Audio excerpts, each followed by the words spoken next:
Chromosomes. Little strands of nucleic acids and proteins are the fundamental genetic instructions that tell us who we are at birth. Most people are born with 46 chromosomes, but each year in the United States, about 6,000 people are born with an extra chromosome, making them a person with Down syndrome. If you've ever encountered someone with Down syndrome, you know that they are some of the kindest, most joyful people you will ever meet. They truly have something extra. My name is Lisa Nichols, and I have spent the last 24 years as both the CEO of Technology Partners and as the mother to Allie. Allie has something extra in every sense of the word. I have been blessed to be by her side as she impacts everyone she meets. Through these two important roles as CEO and mother to Allie, I have witnessed countless life lessons that have fundamentally changed the way I look at the world. While you may not have an extra chromosome, every leader has something extra that defines who you are. Join me as I explore the something extra in leaders from all walks of life and discover how that difference in each of them has made a difference in their companies, their families, their communities, and in themselves.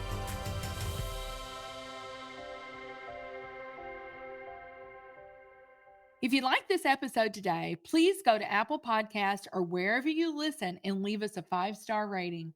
I am thrilled to have Jana Merfen on the show today. Jana is the Chief Technology Officer at Cross First Bank.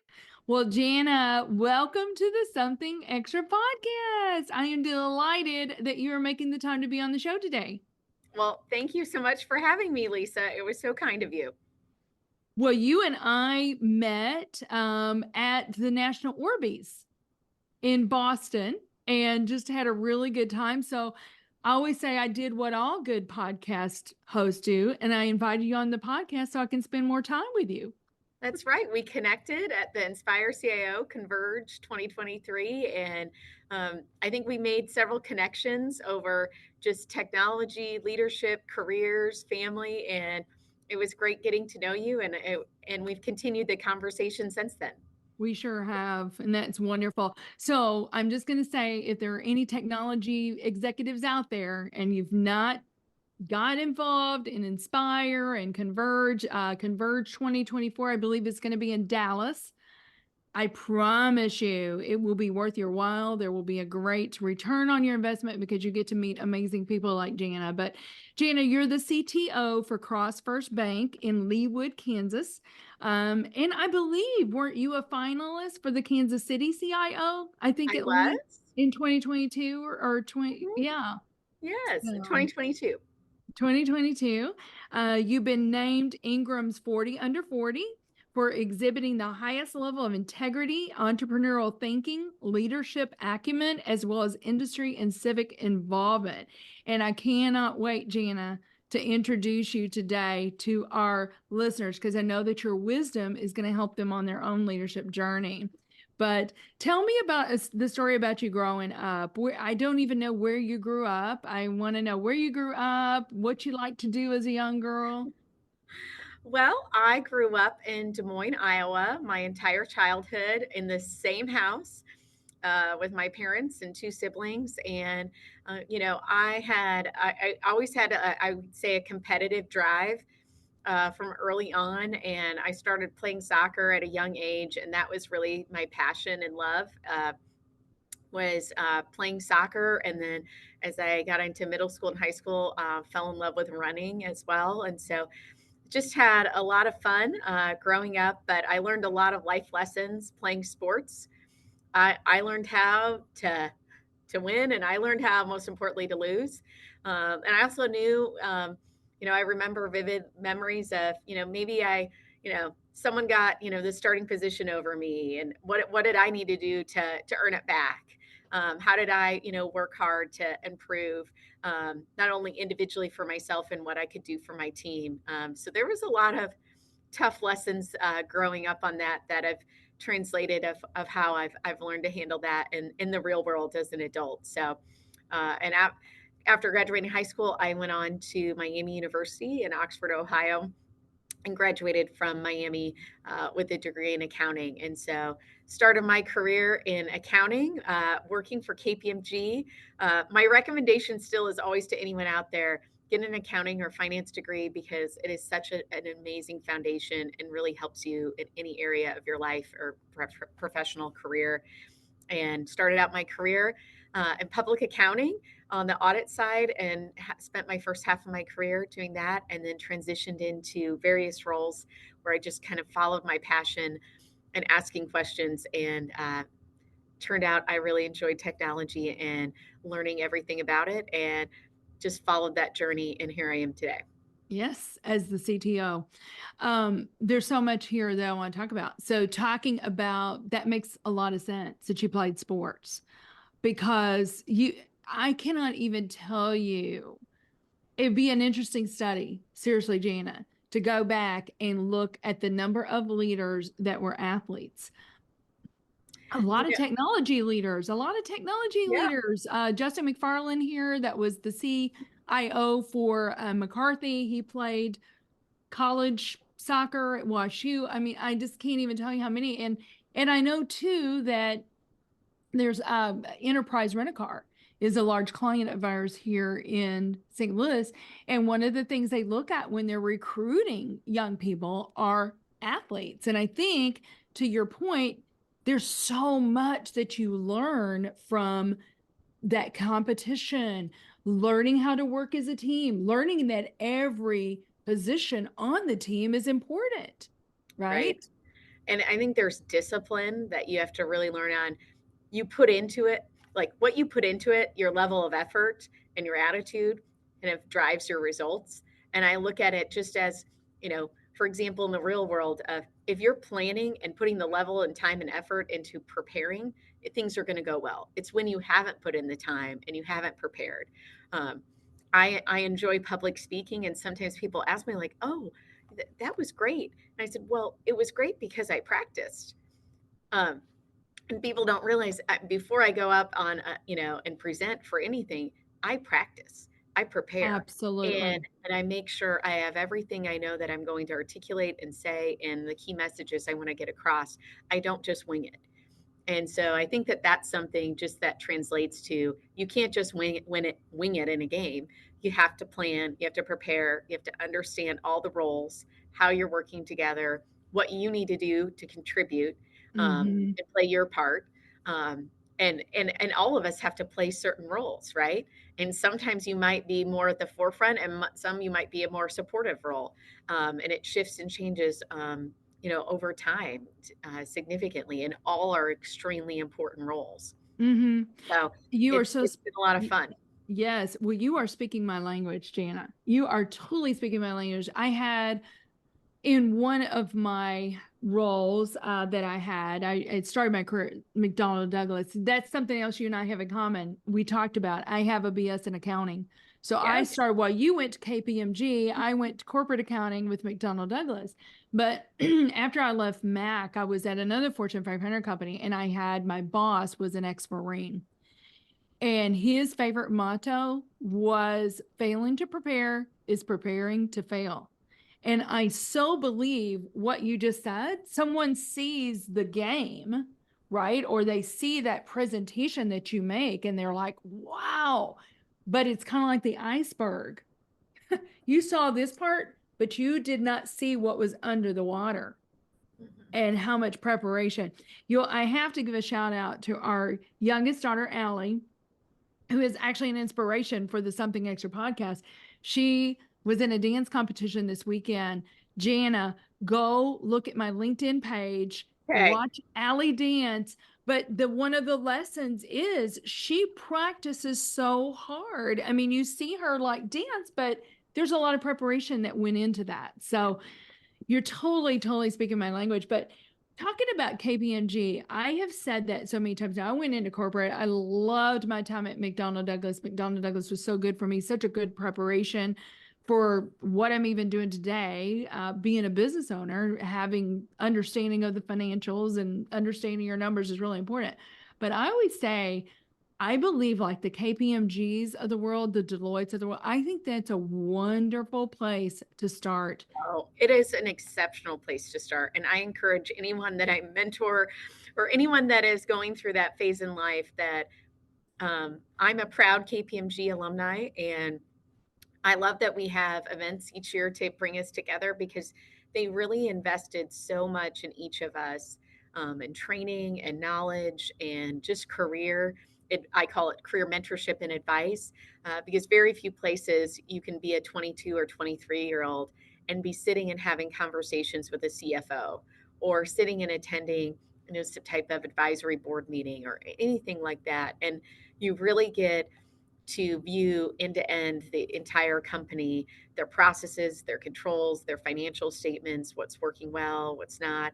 And I really enjoyed my time there. You worked really hard and we had a lot of fun, and you had the opportunity to work with a lot of people in your same stage of life, but it really prepared me for so many other facets and opportunities I had later on in my career.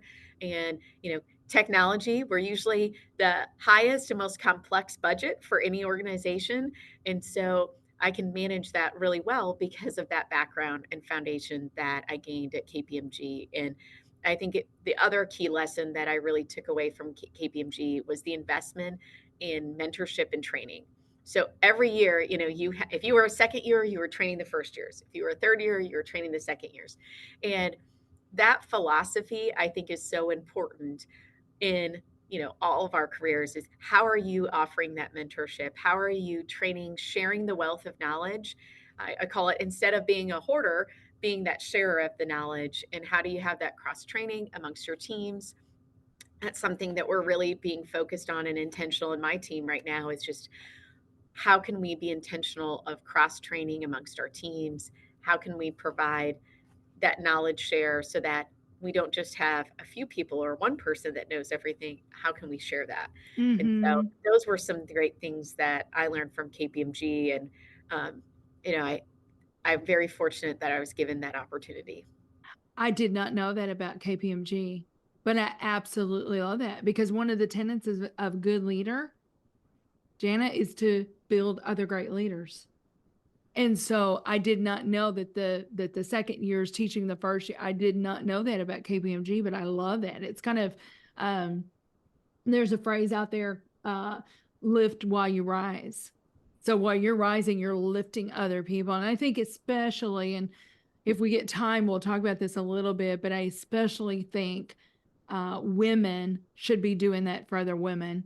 We should be pulling Absolutely. each other along. And because as we know, there's, I think less than 28% of women are actually in technology. And then when you go down to the leadership roles, it goes even lower than that. So, but can you really share, because you started at KPMG, can you share like a pivotal moment in your career that really influenced your path toward technology leadership?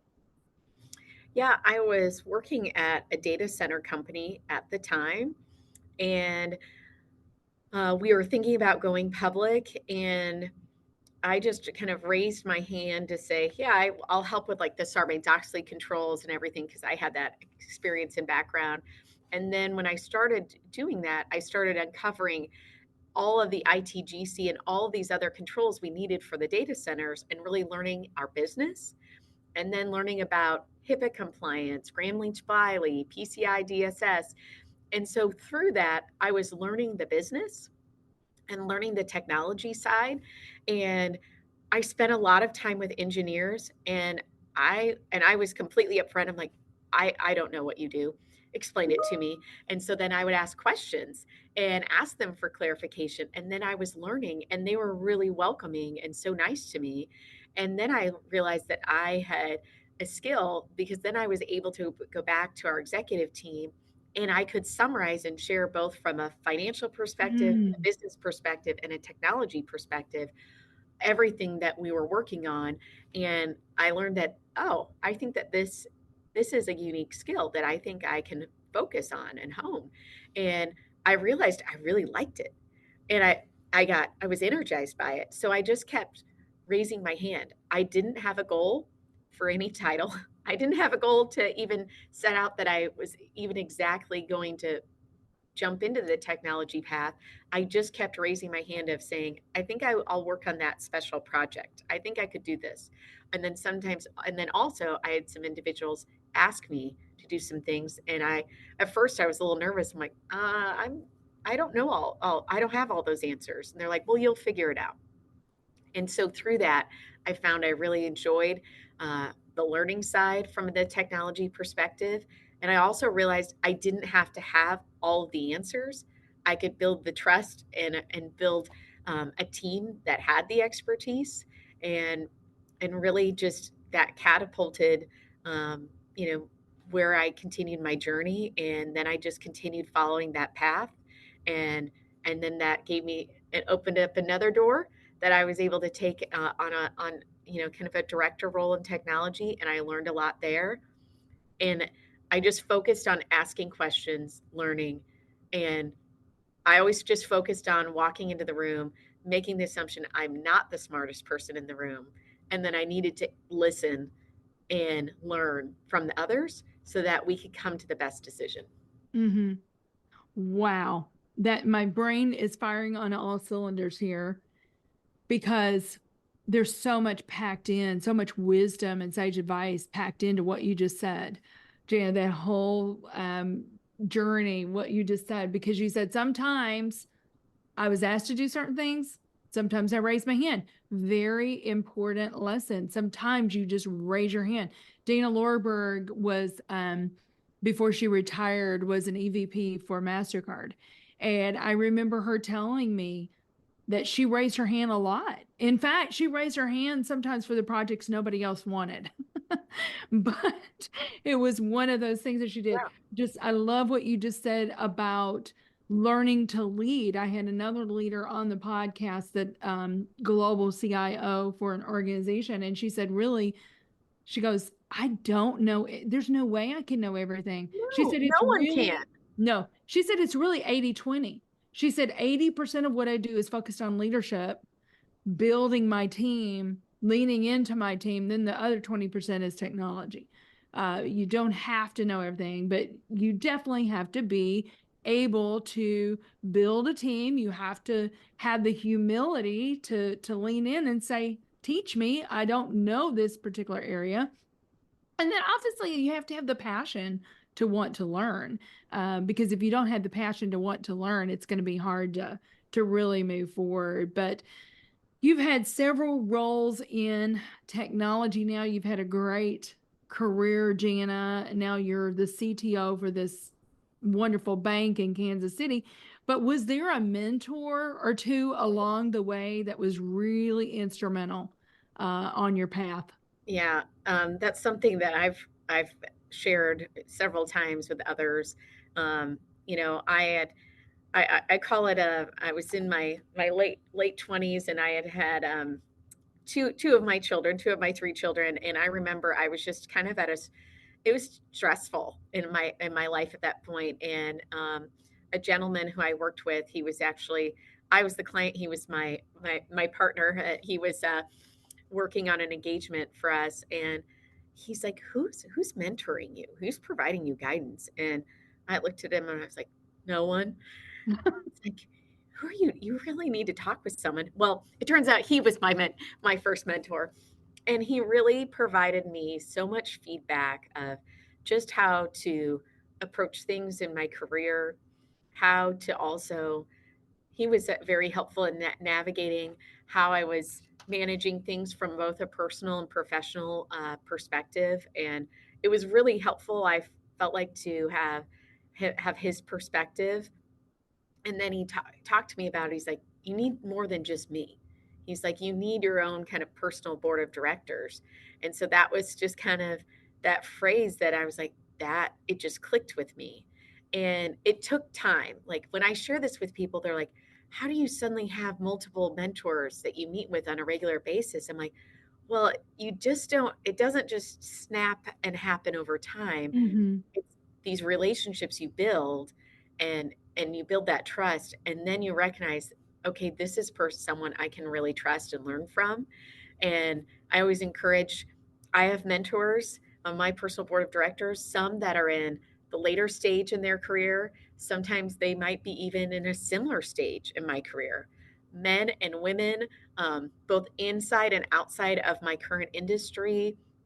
I really look for that diversity in who I'm asking feedback on, and they're ones that they really give me some candid advice, and they don't ever tell me what to do, but they ask me really tough questions, and sometimes too they challenge me, and sometimes they give me feedback that I might not necessarily even want to hear. I'll be Mm-hmm. honest, and Mm-hmm. but I've learned that I need to process it, and I've significantly improved. I call it I've significantly improved than 10 years previously, 10 years ago.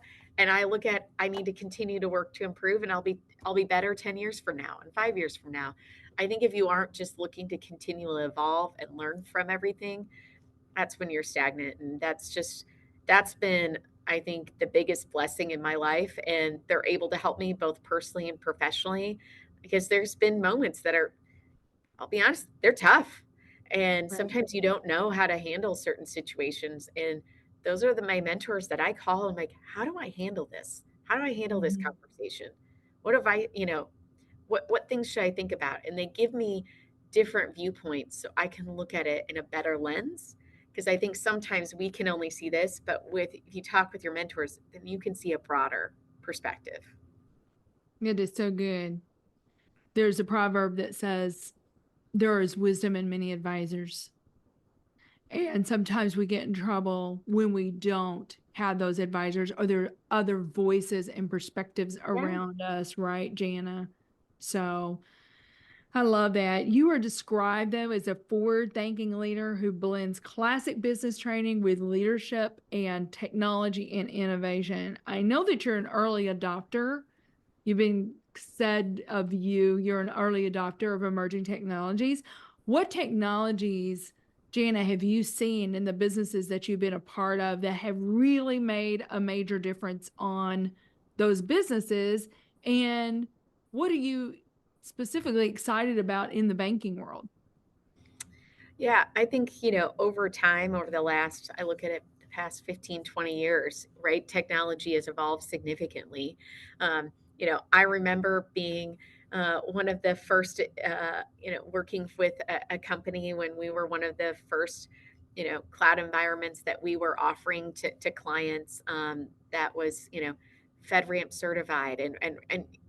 Back then that was really exciting for us, that we weren't using physical on-prem and we were building out this technology, and it just is continuing to evolve.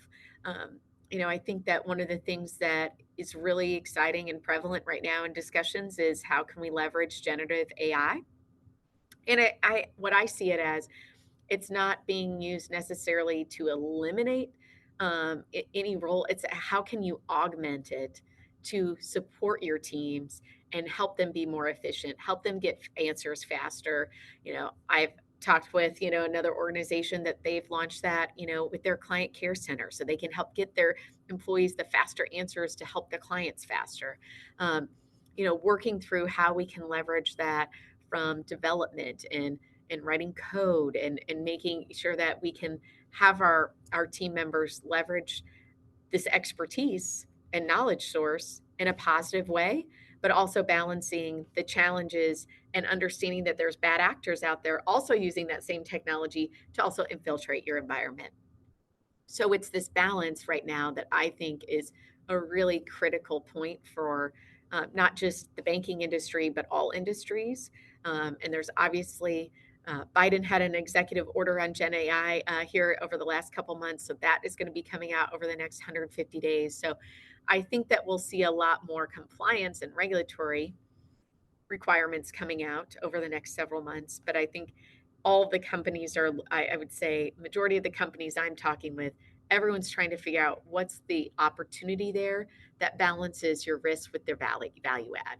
And Mm-hmm. how can you provide that value add to your business and to your clients that it moves the needle and it makes sense. So I don't think all of us have the answers yet on it, but I think we're trying to figure it out. It's And I think exciting. we're getting closer. And I would say it is definitely moving at exceptional rate of speed. And I think a lot of individuals have compared it to when the internet came out or when, iPhones came out, and it's just that much magnified.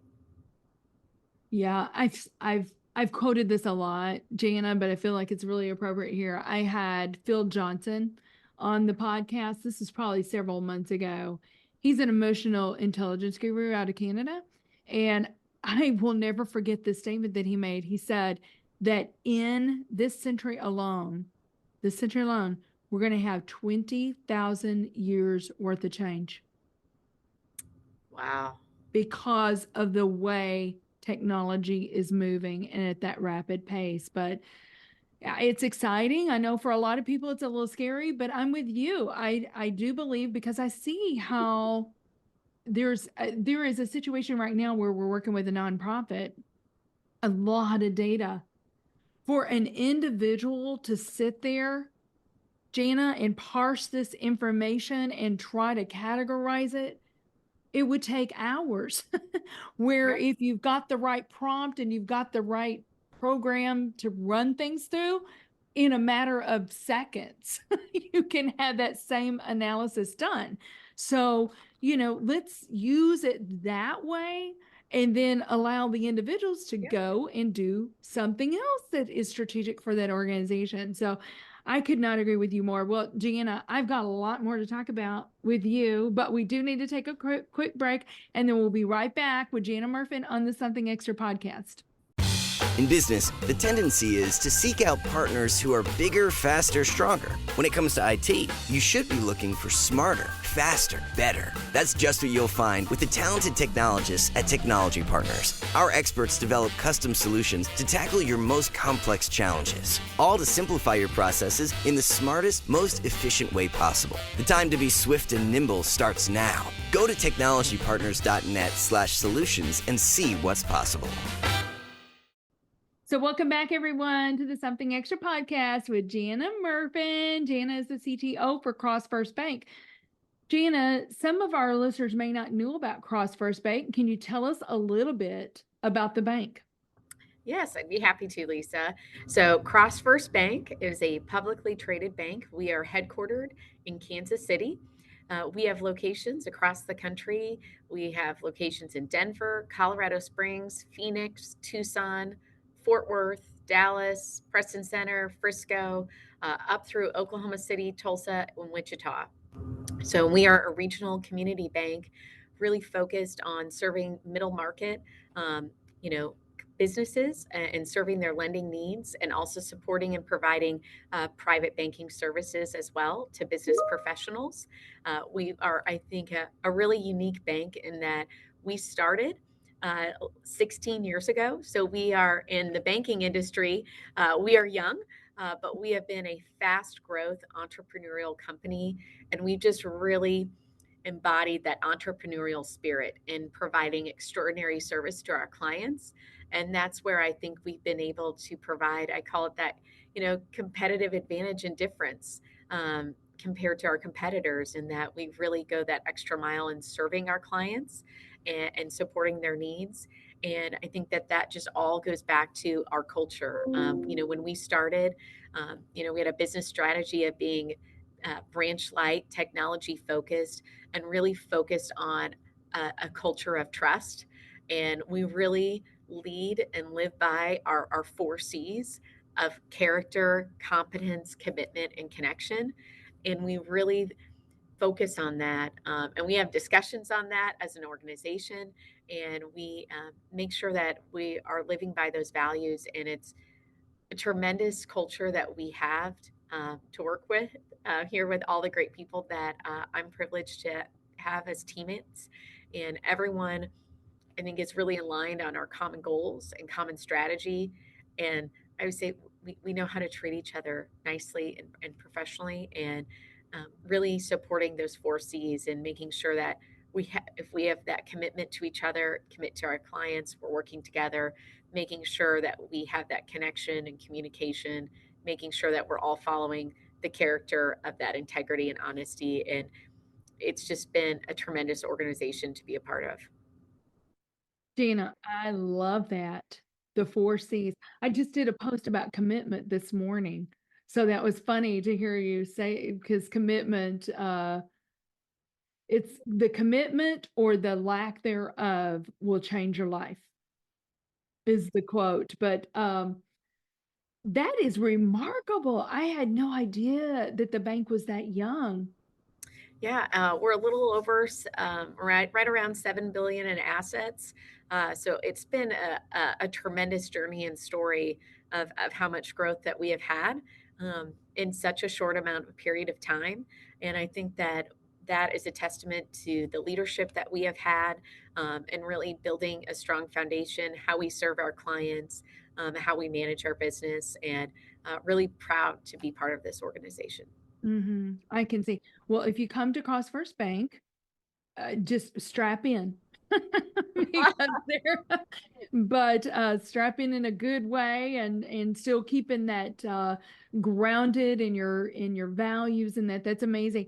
How do you think about leadership, Jana? Let's move into this. I would love to know, first of all, what your leadership style is, and then how do you think about leadership? What do you think it takes mindset wise, skill set wise to be a really good leader?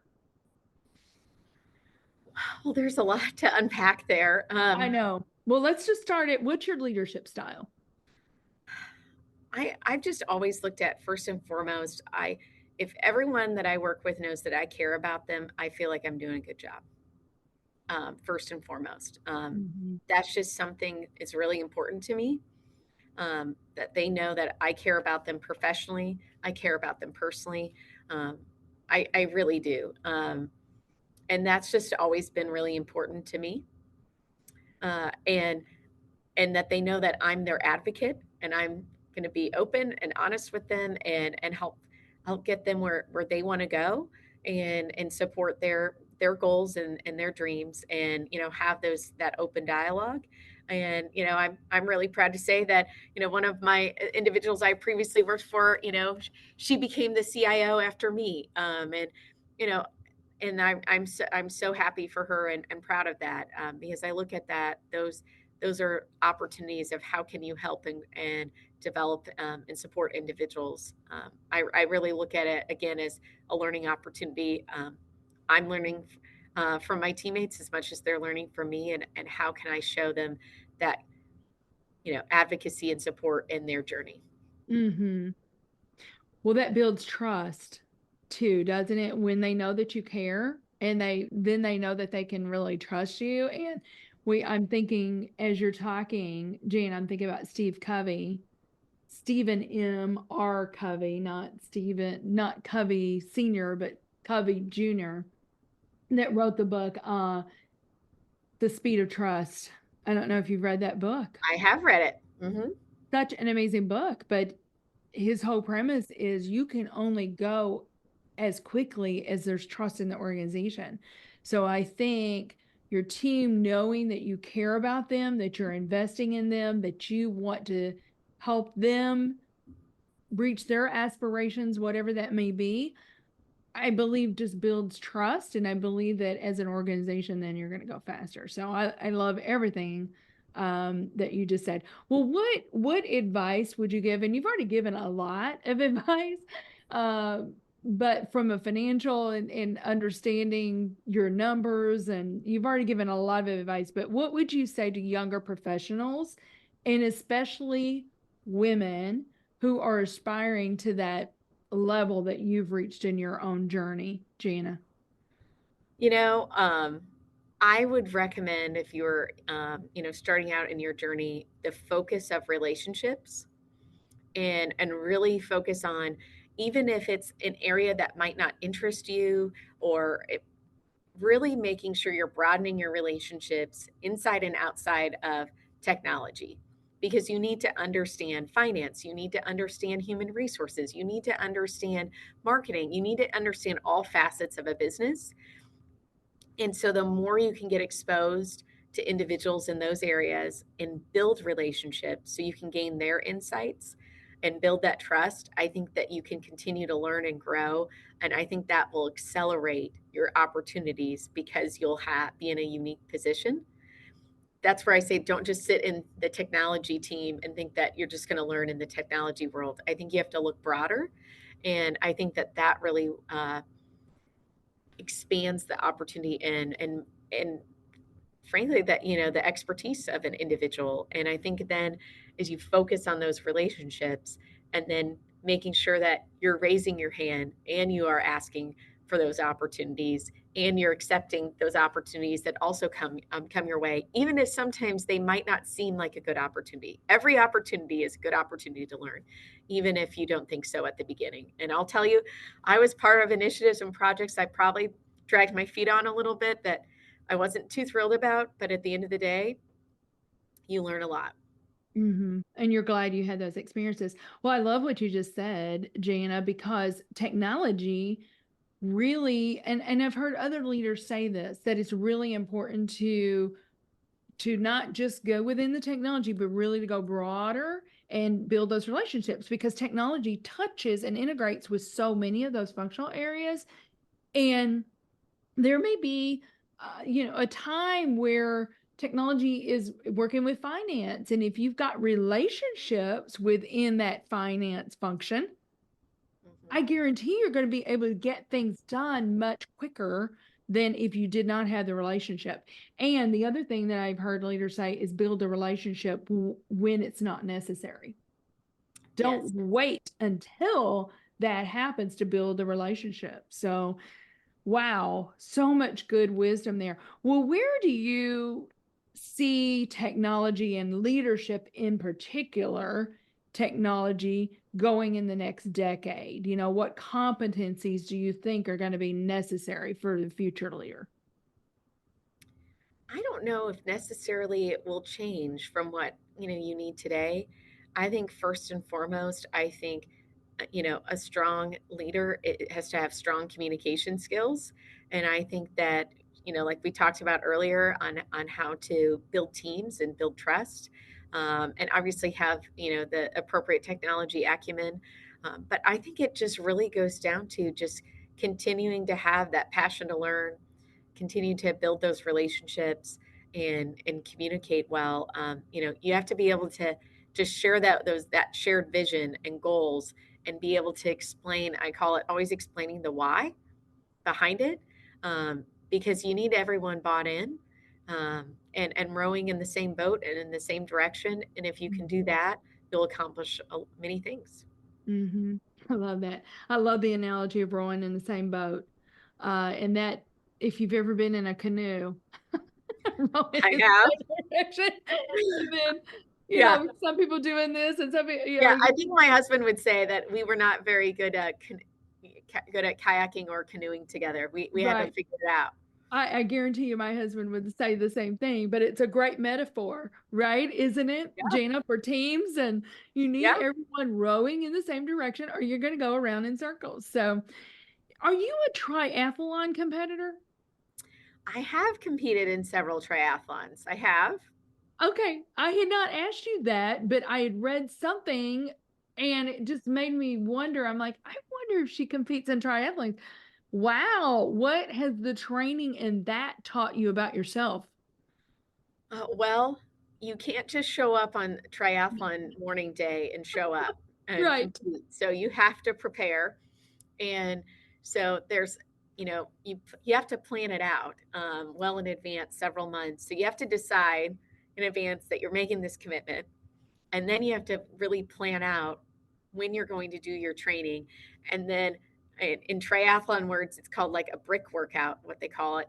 So where you do two of them together. So you either will go swim and then run, or swim and go bike. And that takes a longer, span of time. And so planning that around with my family and everything, you have to really make that commitment. And it means a lot of times you're waking up really early in the morning to get it done and get it in. And especially, it's usually, I'm doing a lot of that training in the summer before the heat. But then it gets you prepared. So then on race day, you feel prepared, you know what to expect. And then you can go out and give it your all. I always share that it's taught me a lot. I always share the story of my first triathlon. I panicked in the water. I did. And I would definitely panic. in no the one water. no one really explained to me how many people would be surrounding me and kicking me while swimming. And I remember like one of the people supervising like kind of hollered at me and said, "Are you okay?" I'm like, "I just need a minute." And then I continued forward. But sometimes, right, you just need a minute to collect yourself, and then you can keep moving forward. And then I went on and I've done several more triathlon since then. And then I learned from that. And then I now know what to expect. I'm ready and prepared when I enter in that water. And I'm always happy when the water portion's done. I'm sure. I'm sure. Well, that is something I've never thought about before, Jana, until you just said that. Because really and truly, there's probably so many people in the water. Not everybody stays in their swim lane. There are no lanes. There are no lanes, right? Oh, wow. I've never thought about that before. That's wow, that's great. Well, share I've got two more questions for you and then we'll go to something extra. Share with our listeners how you grow. I mean, what are your go-tos? Are there any books that you would recommend, podcasts that you listen to? And I know you're going to be a something extra podcast listener after this podcast, Jana. That's going to be one of your go-tos. But are there organizations that you're involved in? Anything like that that you could share with our listeners that might help them? I think it's a balance, right? I'm part of several organizations. I was a founding member of the Inspire CIO chapter, and I learned so much from meeting regularly with my peers and all the other tremendous CIOs in Kansas City and then also nationally. I also worked with several other female CIOs across the country. We formed a female CIO group and we've been having events through Inspire CIO, and that has been tremendous in supporting other women.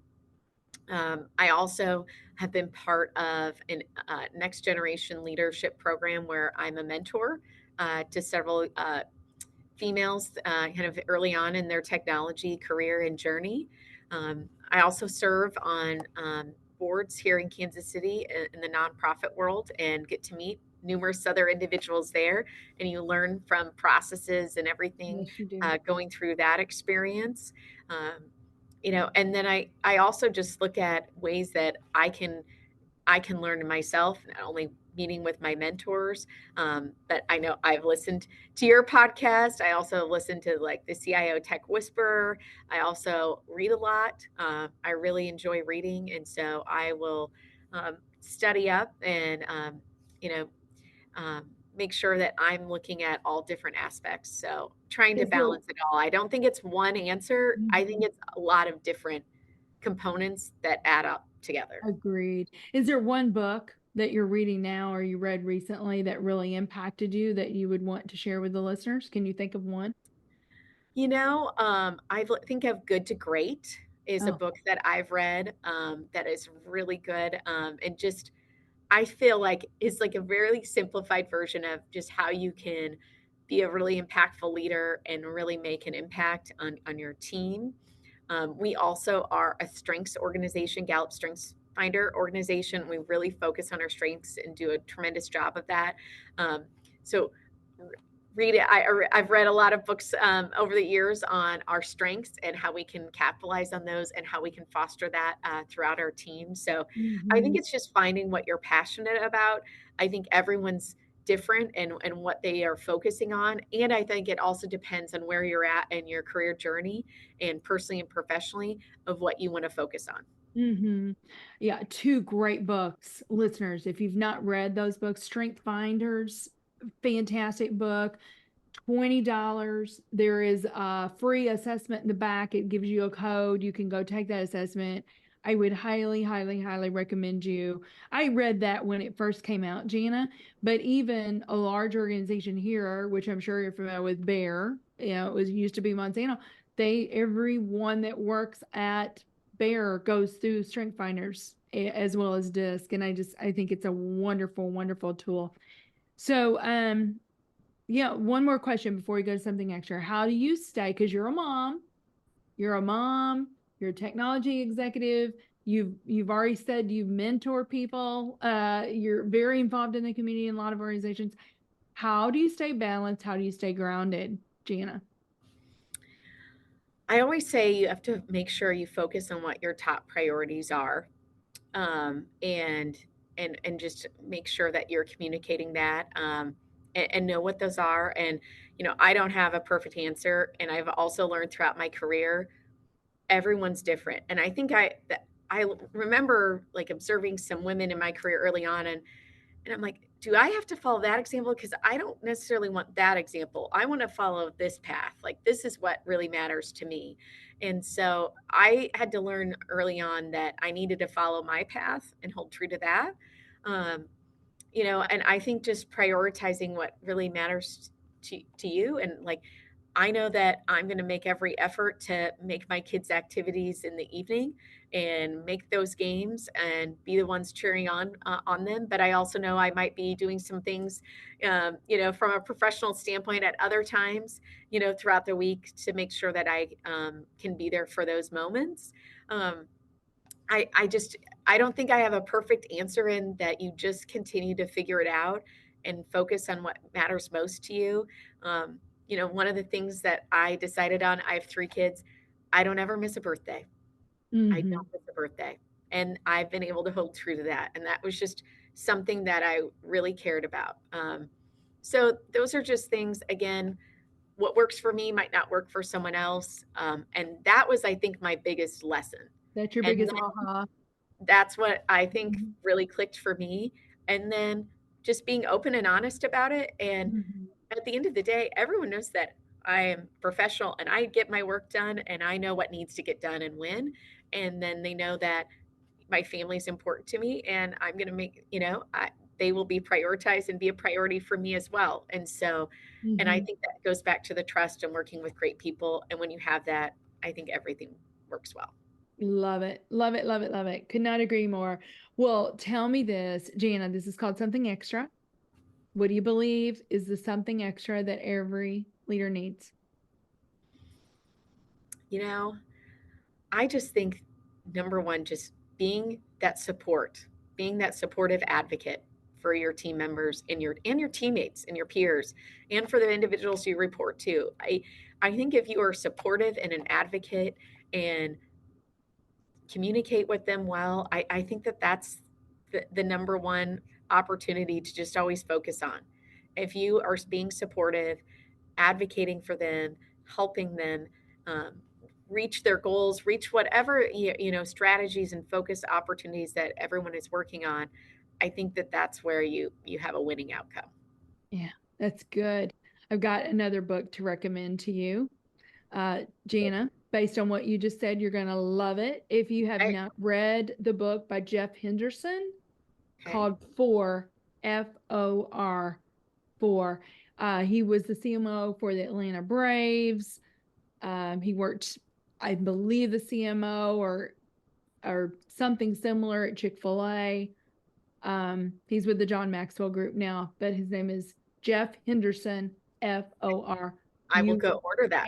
And it's really about being for your people, for your family, for your team. But if you unpack that and just what you just said, being supportive, okay, child number 1, what does support look like for child number 1? It might be different than what support looks like for child number 2, right? Team member 1, it may be different. Jenny may need something different from me than Sapantha, our COO, right? So, yeah, you're going to love this book. You're going to love it. Jana, thank you so much. I have absolutely loved this time with you, and I can't wait to see you again face to face. Kansas City is not that far away. We could do a lunch or something. We can do it. Well, I look forward to seeing you soon, and hopefully I'll see you at one of our CIO events here soon. And I just really sincerely appreciate you asking me to meet today. Really enjoyed being a part of your podcast and love the message and the support that you're providing through it. Very good. Thanks so much. Thank you for listening to today's show. Something Extra with Lisa Nichols is a Technology Partners production. Copyright Technology Partners, Inc., 2019. For show notes or to reach Lisa, visit tpi.co/podcast.